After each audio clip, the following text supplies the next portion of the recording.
रात का समय था और सन्नाटा चारों ओर फैला हुआ था। केवल एक छपकती स्ट्रीट लाइट हवा में हिलती हुई चमक रही थी, जैसे किसी अनजान खतरे का संकेत दे रही हो। राघव ने अपने घर की खिड़की से बाहर झांका और देखा कि स्ट्रीट लाइट के नीचे एक धुंधली आकृति खड़ी थी। आकृति धीरे धीरे उसकी ओर बढ़ रही थी। उसके कदमों की आवाज सुनाई नहीं दे रही थी। राव ने अपने आप को दिलासा देने की कोशिश की कि यह केवल उसकी आंखों का धोखा है, लेकिन जैसे ही आकृति और करीब आई, उसका दिल तेजी से धड़कने लगा। आकृति अब बिल्कुल स्ट्रीट लाइट के नीचे थी और उसकी परछाई लंबी हो गई थी, जैसे वह उसे निगलने के लिए तैयार हो। अचानक स्ट्रीट लाइट पूरी तरह बंद हो गई।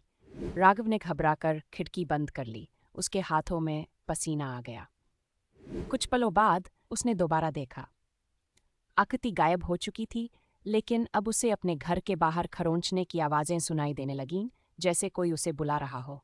राघव ने धीरे से दरवाजे की ओर कदम बढ़ाए।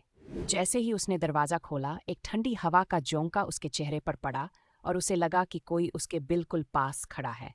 उसने दरवाजा धड़ाम से बंद कर लिया और पीछे हट गया। अगले दिन राघव ने अपने घर के बाहर गहरी खरोंचों के निशान पाए। वह समझ गया कि जो भी वह आकृति थी, उसने उसे ढूंढ लिया था और अब वह कहीं दूर नहीं थी।